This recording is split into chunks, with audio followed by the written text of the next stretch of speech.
Cynthia Maller, welcome to Adventures in Design. I'm so excited to talk to you about your appearance out at Into the Woods. I watched a couple YouTube videos where you were speaking and you said something that lit me up because I've been doing this now for over a decade and I've interviewed over 1,000 different creatives. I've created 1,600 episodes. And the one thing that I always come back to is to be good at design or really any pedigree of business, you have to be good at empathy. And you said a couple of things about empathy that really got me going because I've always said, you can't be selfish. You have to think about the other person in the process. Like everybody wants to draw the best illustration. Everybody wants to make the best packaging. They want to make the softest and coolest t-shirt. But if it doesn't resonate with the consumer, then you just did it for yourself. And unless you have unlimited funds, you probably won't get to do it again. But then you added something else in that you said, don't think of being empathetic as being soft, as being like a sensitive trait, because there's a lot to the mind game of being empathetic, because essentially you're trying to motivate someone to do something through your skill set. And when you said that, I'm like, I love her already. I love her already. Oh, thank you. Because I've been preaching this forever. And I just think that a lot of people they think about what they want to get out of a project. And to be really good at creating things, you have to think about what your consumer needs out of the project. You know, it's funny. I've said over the years, whenever either just my team member when I was real junior or creative director, someone for, work for me, and they would get, rightly so, you get really, really upset when your work doesn't sell. Right. And it's like, look, this is a business. And if you don't want anybody else, telling you what to do, go open a gallery. And I mean that with love. Like, right. This is a business, sadly. And it had the number of hoops that your poor little concept has to go through. It's amazing. So, yeah, I just think that it's not, I hate to like stepping in someone's shoes or something because they're probably really smelly. Right. But just understanding that your end, user, whatever it might be, you're not going to be there. And you have to hope that what you're saying relates to them. So you have to think, well, what are they thinking? Like, right. We used to do, I mean, it's so old now, but like anything, if you're just listening to regular radio, which no one does, but things that used to be like drive time spots and stuff, at least you knew there was a common factor that, okay, they're sitting in traffic. Right. So there was one common factor and you try to build up that. But oftentimes you have no idea what the common factor is. And yes, you're right. Empathy is not a soft skill. Look, I'm a nice person, but I'm not like touchy-feely, like anybody else in the creative field for business. I can be kind of direct, and not so mushy, I think my understanding of empathy came from before I got into the creative arts. I grew up being in a band, and I learned empathy very quickly because the feedback is live. It's a one-to-one ratio. If I'm not performing, they're not reacting. If they're not reacting, then I start to feel sad. I feel sad. I perform worse. They act worse. So I always thought having an audience in front of me taught me to be so much better at podcasting, where sometimes I'm talking in a room and it's an invisible person that's listening, but I'm attentive to their needs, that they need the story to move at a certain pace, or they need a certain amount of empowerment from what I'm talking about that day. So when you talked about empathy, it really lit it off for me, because I see so many people that they literally just want to do it their way. And that's not always bad, but when the outcome isn't what they were hoping for, they're not willing to change the process. So it really lit off when you said that to me, because it's something I've tried to convey to the audience now for a very long time. Well, good. That's great. It was not a wasted hour then. So you work for Walmart and you're the head of creative 3D technology for them. Yeah. I don't know what exactly that is for Walmart. You want to explain that to us real quickly? Yeah. So, and just, so folks know, I come from a traditional background, made my way up through the agency world, just really traditional veteran of 100 TV spots and then when digital creative started to really be powerful, because it was there for a while, but it wasn't very powerful. Mm-hmm. And, the other thing is you look at each decade, and I think we can take it by decades, and that there's new tools. And it's like, how do we get the same thing across using new tools? So when, as part of my role as creative director in the last decade of place I've been, there was a photo studio as part of that. So I gained some experience at running a photo studio. And when I got to Walmart, I thought, well, this is the world's largest retailer, and I think we can bring some efficiency to this operation if they do 3D as well, make those digital twins. Mm-hmm. And, there's just nothing but positivity around this, because when we make digital twins, when we make beautiful imagery for merchandising and marketing, and we do it based on 3D, there's all kinds of efficiencies. We can change it when we need to. We can save the environment one little not sample cent at a time. So my team, we get most of our requests from merchandising and marketing. And basically, alongside the beautiful work that the photo studio does, just to the consumer, everything looks consistent. But there is a lot of times when it makes more sense to do things based in 3D for, it could be because we might want to change it later. In retail, I feel like it's a really wonderful art form, because from a customer standpoint, when you shop and someone's put together this beautiful tableau and you want something in that image and it's sold out or just not for sale at all, yeah, it's a little heartbreaking. So the doing things in 3D allows us real time to watch what's happening. Is something getting a bad review? Has it sold out? We can quickly replace things with another digital twin, so that everything that you're seeing as a customer, we actually have it for you. So that's what my team does. It's wonderful. We have art directors, we have stylists who normally on a set would go in and fill out the story, but now they do it by shopping online for products that will make into digital twins. And we have regular operations, and then so it's 3D based creative on behalf of merchandising marketing. We do some next gen commerce, which is really fun as well. So hopefully that makes sense, because otherwise I have to rethink what it is I'm doing if it makes no sense. No, I mean, I always love hearing what people do so I can figure out what the practical application of it is. And thinking about the idea of the old traditional printed circular that lands on your porch on Sunday. If by 4:00 that day, that particular like throw pillows are already sold out, it's now void. Like, it doesn't matter. But the fact that in real time, you guys can swap products out, or just say, this ad has been running now for 3 hours and we're getting like a 2% click-through rate on this particular item. Let's move it out and put an item in there that can maybe get a 6% or 8% click-through rate, because that's essentially what we're all doing right now. Is we're trying to optimize our content. We're trying to optimize our products to get the highest CTR possible, so that space isn't wasted and it engages with customers.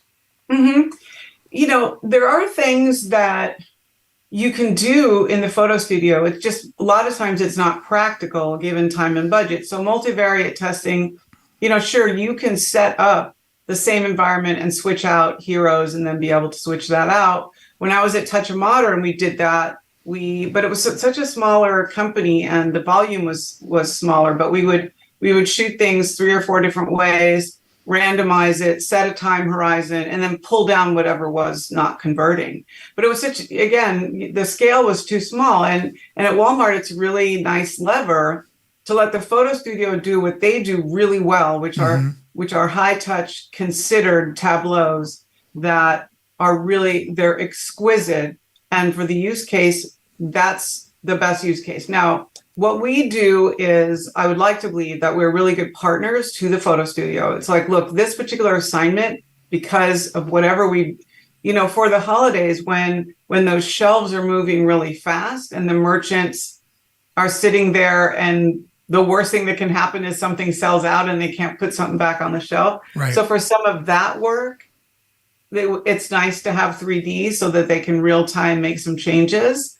high funnel brand campaigns with people and beautiful food. Walmart does an amazing job with photography in that sense, really connecting and showing, especially showing people. It's such a human brand. So it's really, it's such a tight collaboration, and that makes it fun too. Yeah, I always love hearing how big corporations are able to use these technologies for efficiency, because right now we're in this AI explosion and everybody's seeing the new TikTok of did you see what it can do now? But right now it's all just a magic trick until it has an application behind it. I feel like I'm blessed to be Generation X because we were the first generation of the internet, but we were the last generation of the old way of doing things. So as tradition, I say this all the time, but traditionally people looked at it as an X, like a letter, a vertical symbol. I now look at it as a horizontal symbol. We exist in a cross in the road where old technology and new technology meets. So it's been fun to see the younger generations now respond to their first big tech, intrusion of artificial intelligence, because they've always had the internet. They've always had sort of these things that my generation had to learn.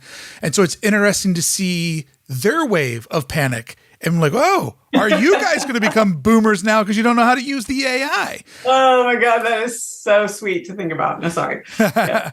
But what you're going to be talking about at Into the Woods is extended reality, which, as I've come to learn, is a mixture of AR, VR, all the R's, real R that we're living in right now. All the R's. All the R's. But what you're going to help us do is sort of understand the storytelling that's involved with all these technologies.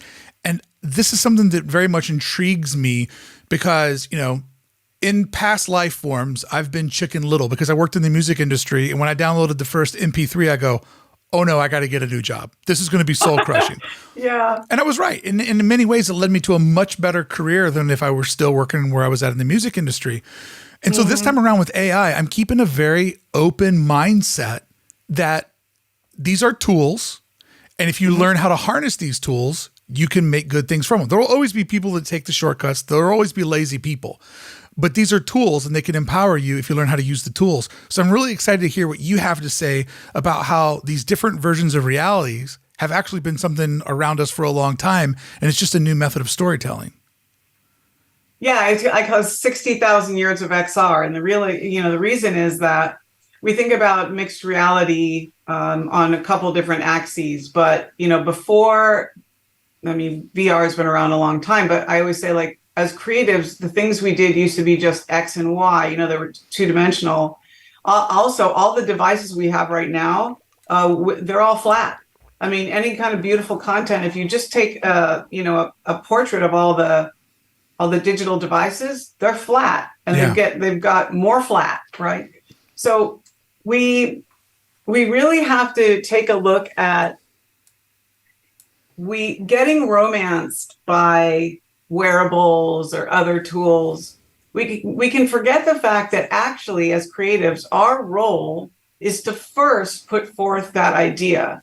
And then you were talking also in the beginning about the heartbreak of being an artist. It's just there. So it occurred to me, I was watching a couple documentaries, which I geek out and love to do, about sitting in a cave, and they had these torches, and the drawings on the ceiling and on the walls really started to have motion. And I was thinking, that actually is an immersive mixed reality experience. And I could be the minority here, but I include imagination in the mix. So if you're doing storytelling and somebody's imagination comes into it, like when you read a book, that's mixed reality too, because I'm imagining the characters, I'm drawing them in my mind, and I'm reading words. So I wanted us to go back to the cave so that we could remember that at every moment in time, getting message across was important. Getting a story told was important. And what they had to work with might seem primitive, but actually they used that texture, they used the environment, they picked their placement carefully, and they were beautiful. And the other thing I find really great, and I think at the conference we might want to touch on this a little more deeply, is we were talking in the beginning about, are you visible in the creative process? You have this audience, but where are you? And sometimes it feels like I'm lost. Well, in these caves, a lot of times you'll find, and again, it's hard for us to really know what was the purpose, but lots of handprints. I think you might have seen that. Mm-hmm. And so for me, it's like, well, they wanted whoever was doing that. It's like, I was here. Here's my palm print. And that's fascinating to me. And there are some sections where there's like 100 of those palm prints. So for me, going back to the cave is a reminder of, look, maybe every tool is primitive at first because you have to play with it and you have to understand, well, what is the canvas? Right. Like I said, right now, everything is very flat. But as we get into mixed reality, I mean, the headsets, the wearables are getting so much more friendly and less obtrusive. So you've got folks that are developing the wearable itself to look less obtrusive. And then there's these geniuses who work on the actual glass, the glass piece of it, which is amazing. So I just wanted to kind of bring us back to the root of telling a story and working with the tools you have, because there will come a time when we feel the tools we have today are limited. We're going to be like, oh my gosh, remember when all we had was X or Y? And that's the root of it. I think mixed reality has been here forever. That's what we've always done. I think you're absolutely right, because if we all look back in our life in 2007, when the iPhone comes out, it was like, man, I don't have to carry a camera anymore. I don't have to carry an MP3 player. I don't have to carry a phone. I don't have to carry like anything. It all fits in this one device. And that was so exciting. And there were a couple of years where every fall the iPhone would have like a new thing to it that you had to have. Yep. But for the last 4 or 5 years, they've been stuck. It's like, hey, guess what? Now the corners are more rounded. Now it's flatter. It's thinner. We they keep putting more into the camera because that's the one technology that they can improve in. So your idea of there will come a time when the status quo changes. And now I think is a good time to decide, are you going to be a part of that change? Or are you going to fight and claw on your way out the door? And I have been trying to very actively in my life adopt all the new things, or at least kick the tires on them and not just be like right out of the gate, oh, that's evil, or that's going to take my job, or that's going to ruin something, versus like, hey, you know what? I'm a kid that suffered through high school with learning disabilities. And now the fact that I can have AI at the click of a dot help me restructure and rewrite my sentences and help me get my thoughts across in a way that makes me feel professional and not somebody that suffers from a learning disability, that is very, very empowering. I think you've hit on something. This is an opinion I have, that we will now have more artists and more content, not less of both. Right. The tools. So the last couple of years at tech conferences, what we were seeing was folks who were developing what I would call self-service, where you didn't have to learn the software. They put it in. It's hard to imagine a corollary, but maybe those portfolio sites where you didn't have to learn HTML or whatever. Yeah. But I saw this trend of people developing tools where you could create 3D content without having to learn the software.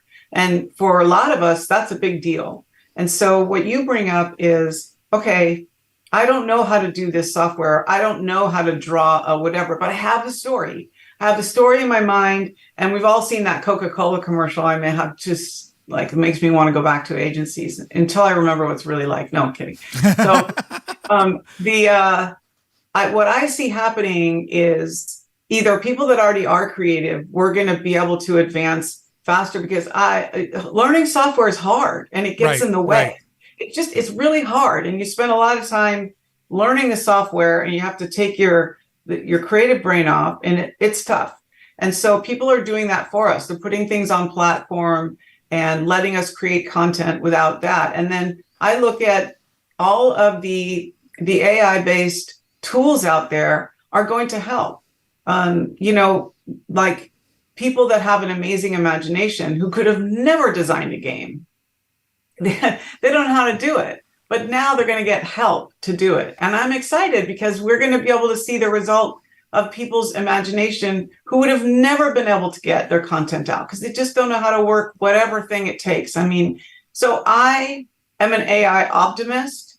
I really think it's going to get better now that, in this aspect. I know there's a lot of other things that can come onto the table here, but the shortcuts, I think it's funny, right? Like, when did doing things the easier way become morally reprehensible? Like, tell that to your backspace key. Right. Like, it's weird to me. I think perhaps this will end up dissipating, but right now people are like, that's cheating. And I'm like, so is the backspace key. So is dictating a text. That's also cheating. But why do I have to do things the hard way in order for it to be genuine? It's a little bizarre to me. It's like, is it cheating, or is it just, wow, that's so efficient, now I can go learn Spanish in the 3 hours I have left, Yeah. So, you bring up a lot of good points, because we all know, like, a lot of, like, very liberal people that are like, I don't understand why people can be more open-minded. And then a new technology pops up and that same person is like, burn it down. It's the worst thing I've ever seen.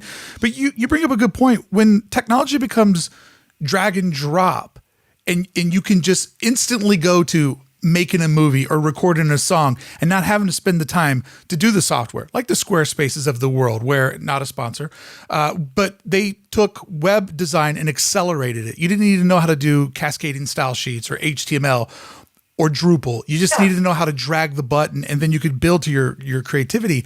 I think we're getting ready to enter a world where the bar to entry is so much lower and the tools are so much more empowering, and the distribution model of Instagram, TikTok, YouTube, whatever comes next, the distribution is already there. And I know that you work for South by Southwest. And I went to South by Southwest every year for like over a decade. And I want to tell you about something that completely changed my perspective there. Okay. I saw, and I've talked about this a lot of times, so forgive me, regular listeners, but I saw Mark Cuban speak with 5 heads of all the major record labels. I'm not exactly a huge Mark Cuban fan, but in this moment, he was in his prime. And they were talking about how digital was destroying the music industry. And Cuban just said something very bright at the time. Digital only threatens these 5 guys I'm sitting next to that are the CEOs of the big 5 in the music industry. It was like, raise your hand if you work in the music industry, and keep your hand up if you work in an independent sector of the music industry. And so I sat there with my hand up, and I realized, oh yeah, they hate this disturbance or this disruption because it threatens the stranglehold that they have had on the music industry for decades, that has taken advantage of artists for decades. Yeah. So really what we're looking at with all these new technologies is there's a new horizon and a new path for those that are ambitious enough to try to pursue it. Yeah, I mean, people are doing amazing things in Unreal Engine, and people are making films that you talk, I mean, on any level, what they don't have the money, they didn't have the crew, and they're creating some really interesting things. But I would put forth this. Look, you can have all the shortcuts and all the tools in the world. If you're actually an artist, that's great. You're going to do things, but let's be real. You can't teach talent. Right. There's no shortcut. So, it's like such a corny analogy, but it's like, it's late in the day. So like, if you gave me a $500,000 violin, I still couldn't play it, even with a lot of lessons. It's just not a talent I have. Right. So putting these tools in people's hands doesn't mean that people are cheating, because if they don't have storytelling talent, it's going to be hacky. Just like there's a lot of hacky stuff out there now. So people are, like I said, there's going to be a bigger pool of people who do have the talent and just didn't have whatever the tool or the opportunity or both. And I mean, I know it's cruel, but it's like, look, if you're not talented, you're not going to be able to do it anyway, even if I give you every tool in the book. So we're okay, I think.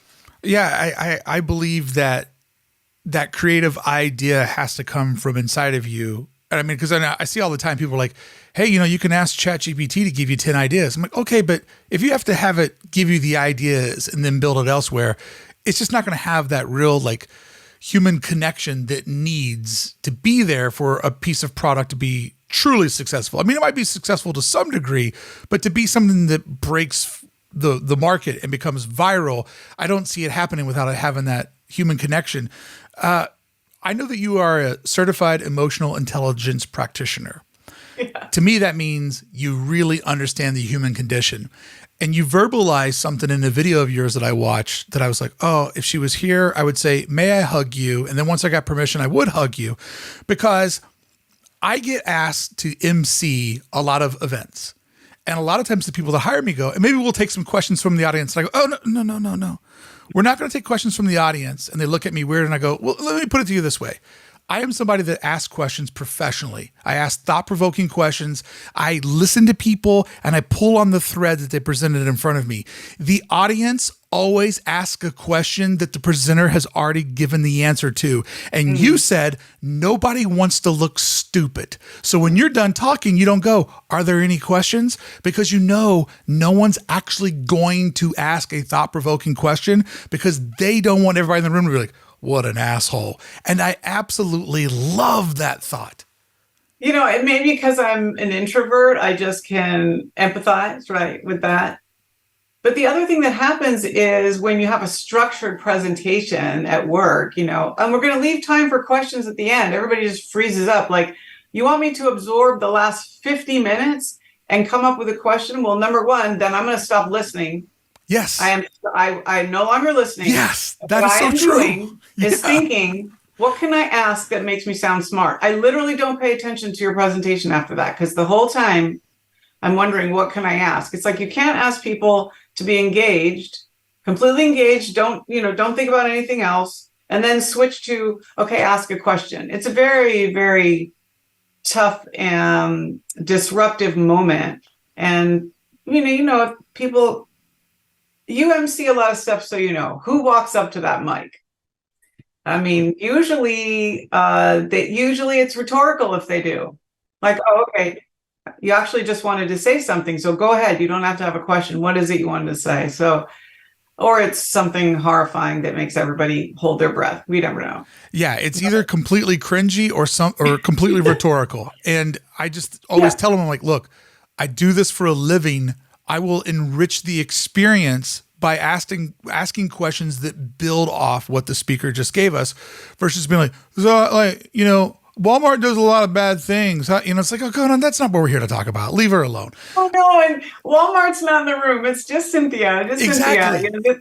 This is, when you go back into the cave and we talk about storytelling, and we're gonna put chalk and we're gonna put charcoal on our hands, and we're gonna do some hands-on stuff. This is a moment where we're gonna share as a creative community. But that said, yes. Usually it's very polarizing. Mm-hmm. Most of America actually, it's so much a part of their everyday experience that they have a positive feeling. But yes, that's always a cringeworthy moment.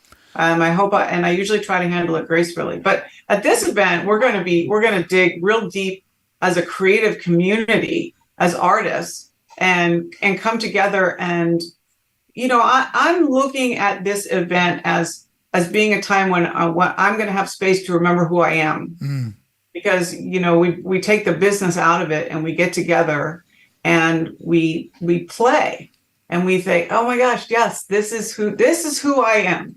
I am not the corporation for whom I work, or right. I am not the client for whom I'm doing something. I actually am a solid human, artistic person who has basically at times no spine, and the other times too much spine, either way. But that's how I'm looking at this event, is like, if you have a creative soul, this is going to be the time to be with your peeps and be inspired. I wish I had a better word than that. Be to have stuff pulled back out of your heart that is maybe a little bit too small at the moment. Like, let's make that heart as big as we know that it is, and remind ourselves and everybody else in the safe space of axe throwing, like, who actually are you? Because if you forget that, the stories can't come.